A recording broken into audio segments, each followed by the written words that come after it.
I'm Robert Firpo-Capiello, Editor-in-Chief at Hospitality Technology. Welcome to the conversation, and I'm pleased to welcome to the camera Courtney Radke from SageNet. Court, welcome to the conversation. Well, thank you, Robert. Thanks for having me, and it's always great to chat with you. Yeah, same here. I want to give you a minute to introduce yourself and SageNet to our HT and RTN audiences.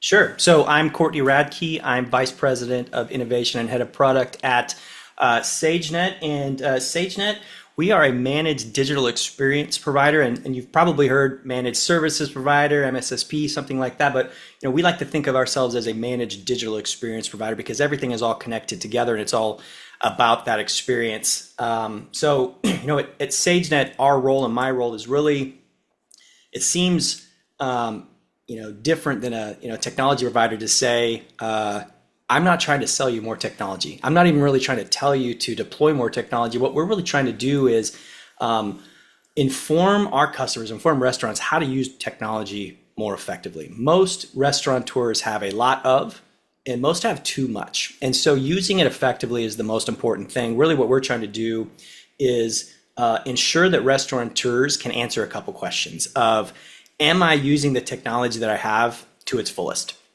And that's really number one. And do I have the people in my organization, the expertise, the knowledge to understand where my gaps are and what I'm missing? And the third one really is, if I don't have the people and I don't know what I'm missing, do I want that to be really my responsibility, or do I want to focus on my restaurant and serving my customers? So that's what SageNet really does every day. That's what I try to do as an advisor to our customers is leverage the technology you have, show where the gaps are. And if you don't have the people and expertise to solve those problems for yourself, we're the ones that come in and can be your trusted advisors to do that. So that's really what we are. That's who SageNet is as a managed digital experience provider. Nice, and that aligns with the experience I've had with SageNet as a journalist. It's you're elevating experiences across the Right. industry as far as from my point of view. Now, last time I saw you was at Mertech Executive Summit. It was a few weeks Yeah. ago, and now we're heading toward the end of the year, and then of course conference season, NRF, Mertech, and a bunch of things in between. Um, I'm kind of like I would love to touch on some highlights of the Mertech Executive Summit that you might think are useful to our audience. I know you moderated a session on Yeah. multi-restaurant platforms. That was a highlight for me. Yeah. So it's funny. I hate to say it, but AI continues to just dominate every conversation we have. But going into the new year and taking something that we heard from Mertech Executive Summit, there was a lot of, I don't know if it was questioning or skepticism around it. But what I've started to focus on is a term called AI realism. And I don't know if you know this, Robert, but AI is here. What do we do now? What next? The thing is, we're moving from the organizations, restaurants, or otherwise ours as well. We have to make the decision: are we going to continue to be hobbyists, or are we going to be activators, activists, champions, and actually use AI effectively? We're seeing now our customers, restaurants customers, are telling you what works, and they're definitely telling you what doesn't work. We're getting to that uncanny valley of AI where it's just about there, but the part that's not is really glaring. And so that's really what we're trying to focus on and what we saw. It's, you have to make effective use of AI, be a realist in it. Just like in any GPT, the way you prompt matters. The more clear you are in your intent matters. Restaurants and all businesses getting away from, I have AI. Well, but what are you using it for? Speed of order accuracy, labor, all of these things powered by, yes, absolutely. But it's being realist about AI, being very intentful about what you're using it for. That was something that we heard coming out of Mertech Executive Summit. That's something that we, found going into the new year is going to be a huge thing of, we got to be really clear on our intent of how we're going to use AI and not just be hobbyists, be activists with AI. Yeah, well said. It resonates with me so much that, this advanced emerging technology that's here Hmm. brings us back to fundamentals to some extent. It's the Yeah. fundamentals being, what problem are you trying to solve and how can you do that, as opposed to starting with the solution. I'm not the first to say that. It's not very original, but that really landed it Yeah. for me at our executive summit as well. Um, Now, when you at Mertech Executive Summit, you meet restaurant operators. You were a restaurant operator in an Yeah. earlier part of your career. Um, what you sort of framed what SageNet does. I'm wondering if there's any more that you have to say about like when you meet an operator at a conference. Well, maybe you have a minute or two. What do you want them to know about SageNet? You know, going back to the being intentful on the technology, specifically in AI that you deploy, I think it's going back. It doesn't seem cool, it doesn't seem sexy, but sometimes going back to basics. I've talked to you about it. This concept of we're an experience driven provider, and that means we're providing always on networking, and that's resiliency, reliability, and redundancy. And restaurants rely on connectivity technology more than they ever have and less than they ever will, or this is the least that they ever will. It's only going to continue to grow. And we have to really understand that and just put a pin on how much we actually rely on technology. If you think about some of the recent outages that have occurred in public cloud, for instance, the recent AWS and Azure outages, which brought Starbucks and McDonald's apps down. It's now not just about I'm going to lose access to my POS terminal or I don't have access to this dashboard. It's I can't take an or any orders. Maybe now that means I'm losing customers. And if I'm losing customers, does that mean I'm losing loyalty? Because we've seen that customers are, our guests are more than willing to jump on social media and say they are upset with not being able to order with your brand. And so I think having that resiliency, reliability, and redundancy is so critically important. And I always equate it to an analogy of, resiliency is really, can you take a punch? The reliability is, can you get back up? And the redundancy is, let's just avoid some punches, right? And so that's really what we want to continue to talk about. And as we've seen AI and other technology come in, it's shined that light on just how important having an always-on network is.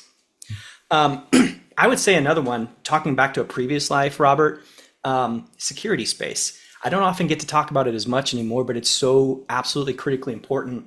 And I think the two dynamics that are kind of really important now in the security space are third-party risk and where AI actually continues to come in here.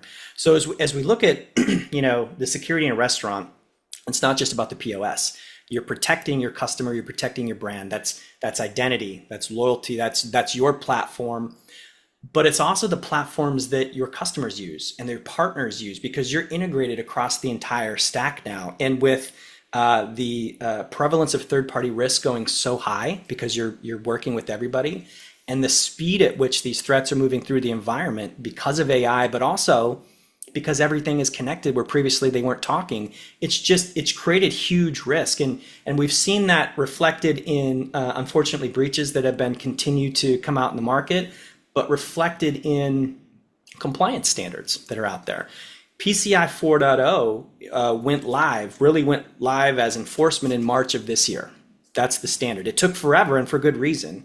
But a lot of the compliance efforts happened at the beginning of the year for restaurants, which means that in early 2026, now they're going to have to be doing the work. Now it's where the enforcement period comes online. So the compliance standards are catching up with what's out there from third-party risk and security. And our restaurants are going to have to try to keep up with that. And we're definitely keeping our finger on the pulse of it as well.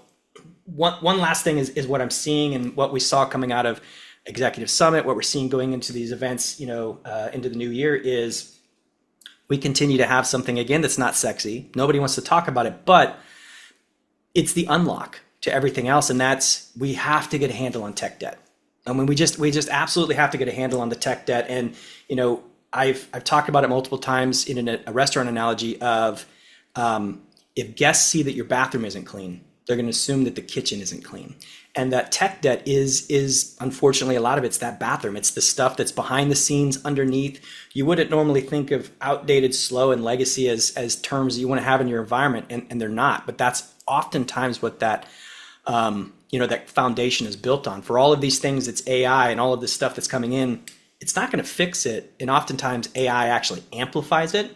It's if you've ever seen a car dent badly repaired with Bondo, that's sometimes what it is. Yeah, it fixes it, but is the problem really gone? And so we like to continue to say we've got to clean up the tech debt, but it doesn't have to be all at once. It can be a graceful tech debt removal. And if you take the approach of, slow is smooth, smooth is fast, I think that's a good way for these restaurant operators to look at it. But we have got to get a handle on tech debt because we've continued to see, again, AI, machine learning, all these technologies shine a huge light on all of the mess that continues to be downstream.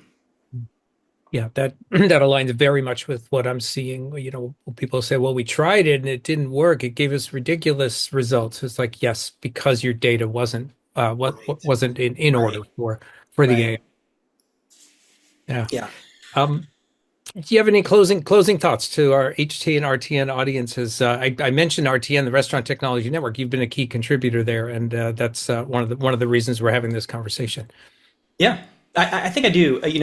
Going back to, thinking of some of the work groups that we've had or, just doing the advisory councils, things like that. Some of the things that I still see keyed on, we just talked about tech debt and maybe being overlooked. What I still see keyed on is, people talking about, I need higher SLAs, I need higher these and that. But that's in this day and age probably is the wrong way to think about it. We should be measuring experiences, not just uptime, because everything is not going to be green all the time. So define what looks good, build towards that threshold, and just understand that things aren't always going to be green. But do your guests notice? We have to design in a manner that you may be able to lose something, lose a circuit, lose a connection somewhere. But if the guest doesn't notice, yes, you may have a dashboard that doesn't look good, but as long as you're serving your guests, that's the most important part. And that leads me into what we've been kind of trying to build towards. You probably heard me talk about it from a security standpoint years ago. It was called zero trust, where it was assume you've already been breached and act accordingly. Well, in the technology world, connectivity, and what we're talking about here, it's more it's a term called SRE, site reliability or system reliability engineering, and that is again assuming things are going to break. But what do you do about it? And it's not just a technology thing, because yes, you can add another circuit or another connection to a cloud provider. But in the inevitable event that something does go down, do your people know what to do? Do you have processes in place to serve your customers even in a catastrophic outage where you can't take mobile orders? What do you do? So building for that is absolutely critical. And really the last one, and it kind of keys into what we were talking about earlier, is in your investments, in your technology and reducing your tech debt, but also as we talk about AI, just be very intentional. Be very intentional with your AI and take all those things into consideration. Pick what adds the most value for you. We often have a keeping up with the Joneses or the restaurant up the street mentality, and that's fine because you are in a competitive environment, but what works for them may not work for you. Maybe they already had their kitchen or their bathroom clean. Maybe their data was good, and you can't use somebody else's success to dictate where your success is going to be. So just be very intentional in your decisions. Set up that foundation correctly and scale responsibly. And if I may, coming from previous background in restaurant, leading network and infrastructure, my best days were when nobody called me for the network. It's great when the app team and everybody says we have a record amount of people sign up and orders taken through here. If I didn't get a call, that was my best day. So if you make your foundation so rock solid that it's boring, that's where you want to be, because when your foundation is boring, that allows the guest experience to shine and be exceptional. That should be a focus going into 2026. Is let's just make foundational infrastructure boring again, so that everything else can shine. Courtney Radke from SageNet. That's a great place to put a bow on this, if you will. Thanks for your time. This was enlightening, and I look forward to seeing you at 2026 events. Absolutely, I as well. Always great to chat with you, Robert.